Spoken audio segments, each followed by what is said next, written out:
Assalamualaikum warahmatullahi wabarakatuh. Halo sobat obor dimanapun kalian berada. Kembali lagi di sini bareng Faye di obor 13. Masih dalam suasana Idul Fitri. Saya mengucapkan mohon maaf lahir dan batin.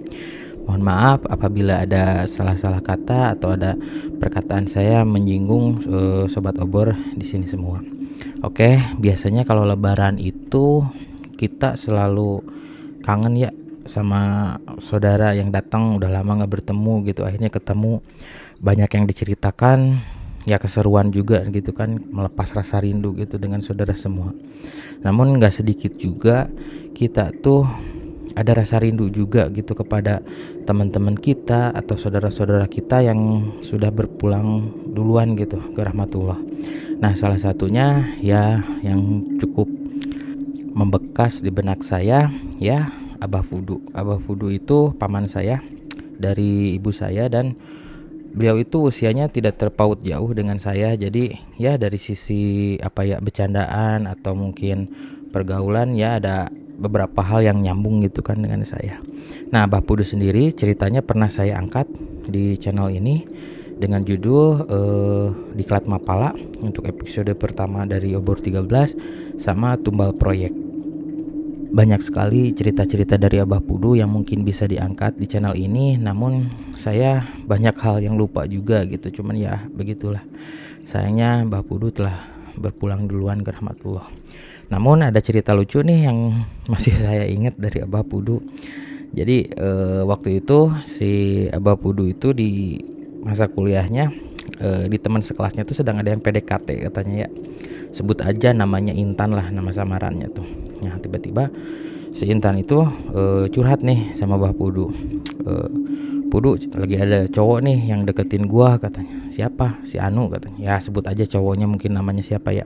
Rahmat lah gitu kan. Terus gimana orangnya katanya? Ya orangnya asik sih, cuman agak lebay katanya.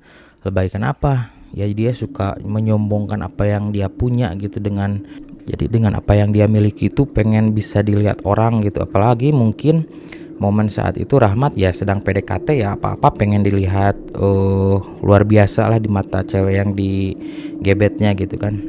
Terus dari sisi tampilan juga Rahmat ya lumayan cukup bersih, wangi katanya. Terus setiap jemput dia suka pakai mobil, apalagi waktu itu mobil keluaran terbaru gitu kan. Cuman yang sedikit cewek ini agak kurang suka ya gitu katanya, obrolannya tuh suka terlihat meninggi gitu, tapi bukannya jadi bagus malah jadi norak gitu, entah dia OKB entah apa katanya. Nah, singkat cerita di proses PDKT-nya itu ada yang bikin ilfil katanya. Apa kata Bah Pudu? Jadi gini katanya, waktu itu tahun 2000-an ya, informasi telekomunikasi itu belum secanggih sekarang gitu kan, hanya bisa berkomunikasi lewat audio gitu, belum visual gitu. Mengingat waktu pada tahun-tahun itu handphone yang paling canggihnya aja masih dipegang Nokia 8250, 8210 ya. Mungkin sobat obor yang kelahiran dan mengalami hal itu pasti tahulah dengan jenis-jenis peralatan gadget seperti itu. Nah, ketika si Intan lagi di rumah katanya, tiba-tiba ada telepon dari si Rahmat ini, dan Intan ngangkat telepon itu gitu kan. Halo Tan, biasalah yang namanya orang PDKT gitu kan. Ya gimana kabarnya, udah lama nih nggak ketemu. Ya kapan nih kita jalan-jalan lagi ya. Nanti ya, udah saya pulang dari Australia gitu kata si Rahmat. Oh jadi kamu lagi di Australia kata si Intan. Kata si Rahmat, iya nih aku lagi liburan bareng keluarga nih, lumayan lama juga nih kayaknya aku di Australia katanya gitu. Nah, yang paling membanggakannya ketika si Rahmat ngomong meninggikan diri dengan dia yang berada di Australia itu, tiba-tiba dari belakang back soundnya si Rahmat itu terdengar suara azan. Terus si Intan juga berpikir, lah kok di tempat gua azan juga? Halo AA Rahmat katanya, kok di situ juga azan kayak di sini gitu kan? Secara logika kan waktu di Australia sama di Indonesia mungkin beda berapa jam gitu kan. Nah, dari situ Rahmat tiba-tiba pura-pura kayak kehilangan sinyal. Ya halo, lalu ditutup teleponnya. Si Intan juga makin ilfil, nah kayak karena kejadian itu gitu. Karena si Abah Pudu ngedengar kejadian curhatnya si Intan itu, dia ngakak sejadi-jadinya katanya. Itu orang ngebohong tuh bego banget katanya. Nah, itulah salah satu cerita yang salah satunya saya ingat ya, yang pernah diceritakan oleh Mbah Pudu. Oke, untuk episode kali ini saya akan menceritakan 2 cerita pendek saja. Yang pertama dari Mbah Pudu tentang dia yang keracunan jamur saat melakukan hiking ke sebuah hutan. Nah, yang kedua saya akan menceritakan kisah dari Abah Pak Herman. Sebelumnya saya pernah angkat di sini dengan judul Prajurit. Nah, waktu dulu saya sering main ke rumahnya Bapak Herman ini, beliau menceritakan juga pengalaman dia ketika mengalami mati suri. Oke, tak perlu lama-lama lagi, berikut kisah.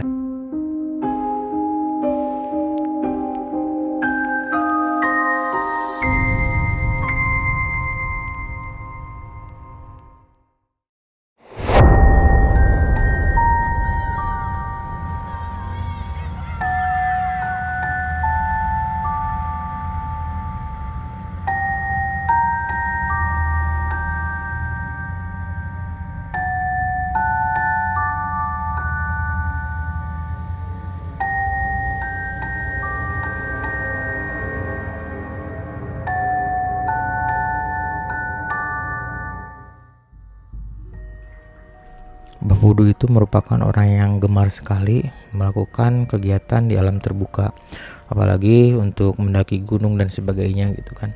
Bagi dia berpikiran bahwa kita di alam bebas itu memiliki koneksi yang baik dengan alam gitu katanya. Nah, singkat cerita dia ketika pulang ke kampungnya merencanakan untuk jalan-jalan ke gunung yang dekat di situ. Katanya di situ tuh ada sebuah telaga di tengah hutan yang dikelilingi pohon rimbun. Katanya di situ enak nih buat ngecamp ya, sekalian kita menenangkan pikiran katanya sambil berkegiatan di alam bebas. Nah, singkat cerita berkumpullah sekitar 9 orang dari teman-temannya Mbah Pudu itu yang sama memiliki hobi berkegiatan di alam bebas itu. Lalu setelah waktu yang ditentukan mereka jalanlah menyusuri hutan gitu kan. Nah, sambil di hutan mereka suka sesekali mengidentifikasi jenis tanaman ya, seperti merecall lagi gitu kan skill-skill mereka tentang kehidupan, teknik bertahan hidup di alam bebas gitu kan, binatang-binatang yang ada di situ, kemudian klasifikasi tumbuhan dari ilmu botaninya gitu kan, taksonominya ya saya kurang paham lah. Mungkin teman-teman yang suka jalan-jalan ke alam bebas dan pernah mengikuti pendidikan pencinta alam pasti mengetahui hal-hal tersebut. Nah, singkat cerita ketika sedang jalan di hutan itu temannya Mbah Pudu nih, salah satu temannya itu ada yang menemukan jamur di hutan tersebut. Lalu mereka identifikasi nih dari jamur itu banyak katanya. Lalu mereka nanya nih, ini jamur aman gak buat dimakan nih? Kalau dimakan kayaknya ini kita dapat jackpot nih, bisa makan enak lah untuk di hutan katanya. Lalu teman-temannya udah sepakat tuh berdasarkan basic keilmuannya bahwa ini jamur itu aman untuk dimakan katanya. Lalu mereka bersama-sama memanen jamur itu dan dapatlah sekitar 1 kresek. Nah, kemudian mereka melanjutkan perjalanan dan tujuannya itu adalah ke salah satu SD Impres yang terbengkalai di dekat area situ katanya. Jadi sebelum menuju ke telaga itu ada SD Impres dulu yang bakal dijadikan tempat untuk ngecamp.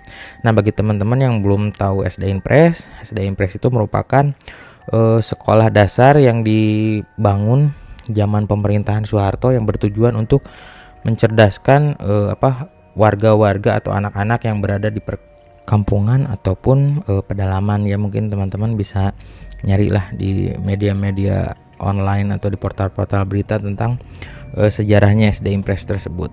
Nah, singkat cerita Mbah Pudu dan teman-temannya sampai di SD Impres tersebut yang sudah terbengkalai, namun katanya masih ada 1 kelas yang bisa dijadikan untuk tempat untuk menginap saat itu. Jadi Mbah Pudu dengan teman-temannya mulai bersihin lokasi tersebut, mulai pasang-pasang spot ya buat naruh lapak sleeping bag katanya. Dan ada beberapa temannya yang menyiapkan perapian kecil dan ada juga yang memasak. Nah, singkat cerita sambil beristirahat mereka memasak tuh jamur hasil panennya itu yang ditemukan di hutan tersebut. Nah, udah selesai makan jamur ya biasalah menjelang tidur katanya. ada beberapa temennya yang main gitar di luar ruangan, ada 2 orang kalau nggak salah katanya. Ada 2 orang lagi yang sedang main gitar, dan ada yang 4 orang main remi katanya di situ sambil diterangi oleh api unggun yang kecil itu beserta sayup-sayup suara teman-teman yang lagi main gitar di luar. Nah, tiba-tiba ketika sedang asik main kartu remi, salah satu temannya tiba-tiba berkeringat gitu. Bapudu juga ngelihat gitu, ini kok jadi berkeringat gitu. Oh, kemudian teman yang sedang tiduran di sleeping bag itu tiba-tiba dia lari keluar dari ruangan SD Impres tersebut, dan dia muntah-muntah. Lalu semua melirik ke arah sana gitu kan, ngelihat kondisi kok temennya kenapa muntah-muntah. Nah, dengan saat yang sama tiba-tiba jantung Bapudu itu bergetar, duduk saking kencengnya. Kemudian Bapudu panik nih. Kemudian dia tuh keluar keringat dingin, namun badannya tuh panas katanya. Dari sekitar perut tuh menjalar sampai ke kepala, sampai ke kaki, dan dia juga mual yang luar biasa. Lalu mereka semua yang ada di ruangan SD Impres itu, mereka muntah katanya semuanya di situ, berjejer di situ. Nah, yang tidak mengalami gejala seperti itu ya 2 orang yang main gitar itu di luar katanya. Dan orang itu setelah diselidiki kenapa dia kebal terhadap racun dari jamur itu, dia tuh pernah ada riwayat penyalahgunaan obat-obatan gitu. Jadi dia sering menggunakan obat yang tidak diresepkan oleh dokter gitu. Jadi kebal terhadap obat-obat tertentu. Ya seperti dia kalau lagi sakit kepala bisa menggunakan obatnya itu sampai 4 biji baru berasa reda katanya sakit kepalanya. Dan bahkan ketika menggunakan obat flu juga lama sembuhnya. Bahkan kondisi fisiknya pun giginya tuh udah mulai kropos katanya gara-gara penyalahgunaan obat-obatan tersebut. Nah, cuman 2 temennya itu tuh yang tidak memiliki gejala dibanding 7 orang temennya yang lain. Nah, singkat cerita mulai panik lah situasi. Apalagi kondisi saat itu ditakutkan ya jamur itu emang berbahaya katanya, atau ada jamur-jamur lain yang berbahaya dan kemasak sama temannya itu gitu. Nah, singkat cerita temannya yang 2 orang ini nih yang tidak mengalami keracunan seperti 7 orang temannya Bapudu ini mulai mencari pertolongan ke warga terdekat gitu, ke warga sekitar. Cuma takutnya si orang-orang yang keracunan ini tidak tertolong. Akhirnya gak jauh dari situ ada rumah warga di situ. Temannya Bapudu itu meminta pertolongan ke situ, dan kebetulannya rumah yang didatengin itu merupakan sesepuh dari warga di situ. Nah, singkat cerita si bapak-bapak tua ini, ya kita panggil abah lah, si abah ini bergegas nih menuju ke lokasi dan ngelihat situasi yang terjadi. Di situ melihat pemandangan bahwa Bapudu kayaknya udah pucet banget, udah agak berdarah katanya seluruh badannya, karena hampir seluruh isi tubuhnya tuh keluar semua. Bahkan dia tuh gemeteran yang gak jelas katanya, bahkan pandangan berkunang-kunang, lemes. Terus yang paling dia takutan itu ya karena detak jantungnya berdetak cepat dan tidak beraturan katanya. Nah, singkat cerita si abah nyuruh balik lagi nih ke rumahnya, bawain ayam katanya 1. Ayam apa bah? Ya ayam yang ada di rumah saya, bawa aja 1 ke sini katanya gitu, kata si abah. Nah, teman Bapudu tuh balik lagi tuh ke rumah si abah itu tuh untuk mengambil ayam yang ada di rumahnya. Nah, singkat cerita ayamnya udah diberikan nih ke si abah tersebut. Lalu si abah tersebut entah merapalkan jampe-jampe apa dan doa-doa apa katanya. Si ayam itu disembelih, lalu si darahnya itu diberikan masing-masing 1 sendok ke teman-teman Bapudu, termasuk Bapudu yang keracunan itu.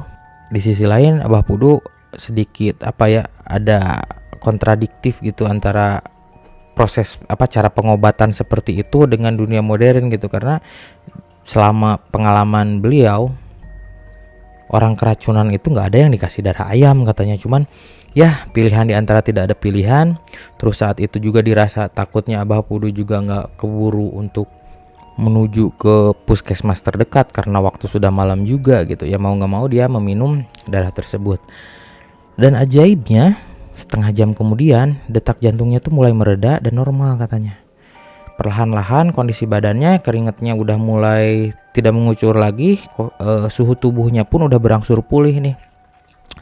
Nah, singkat cerita 1 jam kemudian udah benar-benar pulih hampir semua yang keracunan itu gejala muntah-muntahnya hilang, detak jantungnya udah normal lagi, keringat dinginnya juga udah tidak keluar lagi dari badannya. Nah, singkat cerita, biar tidak terlalu berlama-lama lagi, akhirnya si Abah itu menyuruh Bah Pudu dan teman-teman yang keracunan itu untuk istirahat saja gitu kan.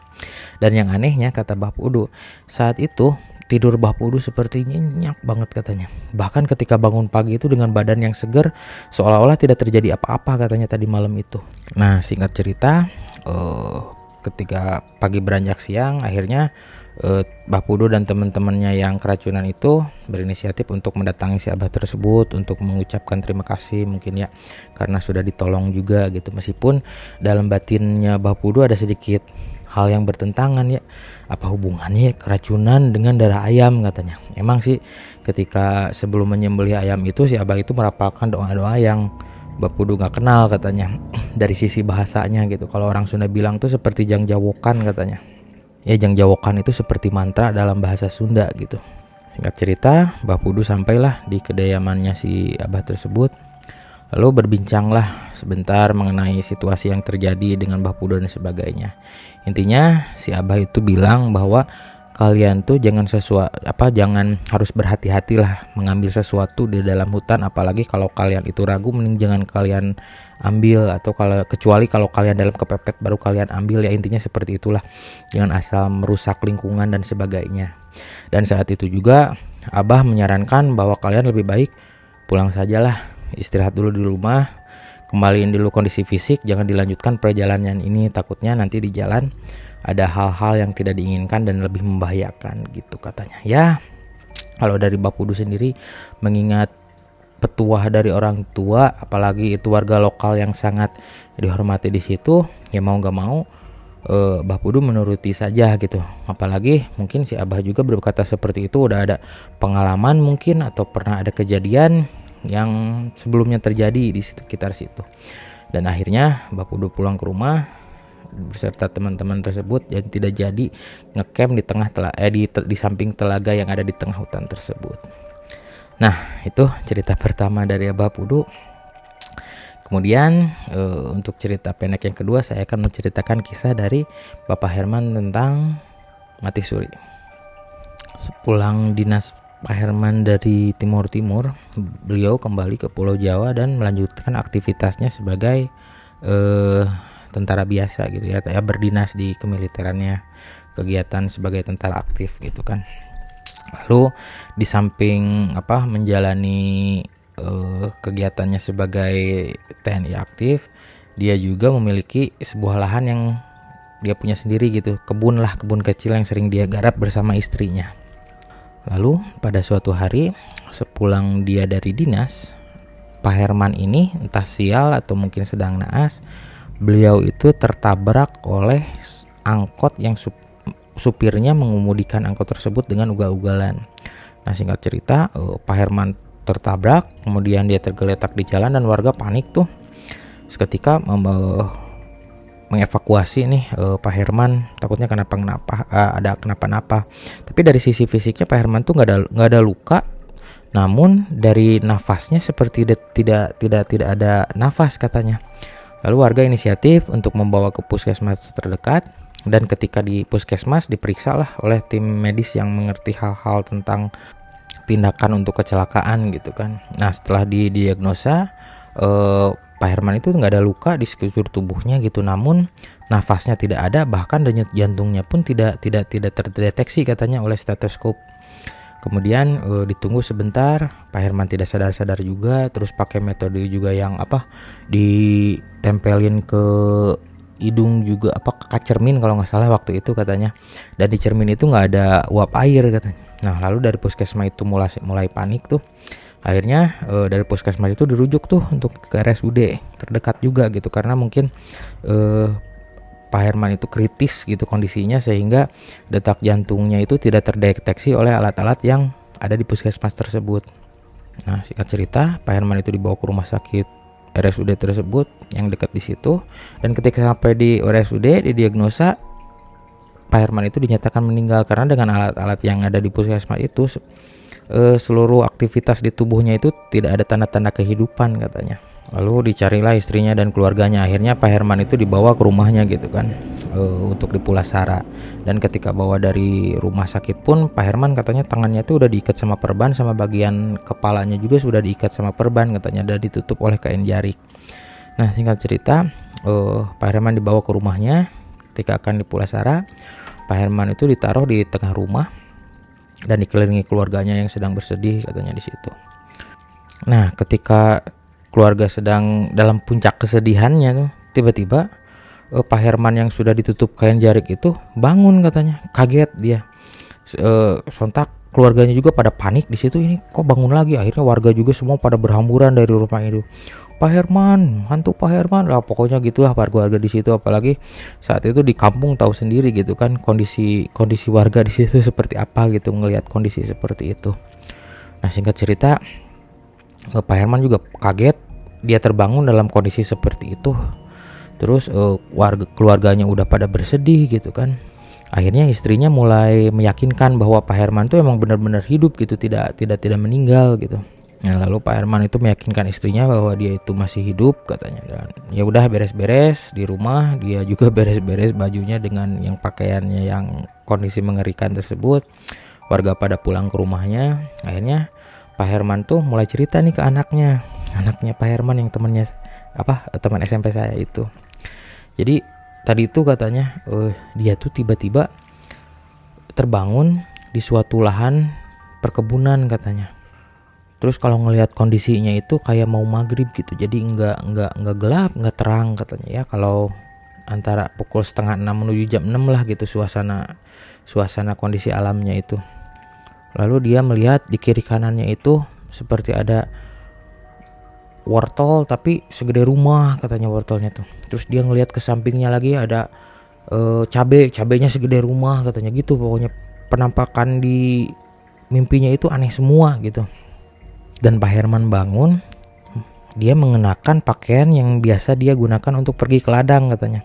Cuman pakai celana pendek, pakai kaos yang biasanya kaosnya tuh ada merek pupuknya tuh katanya di bajunya itu.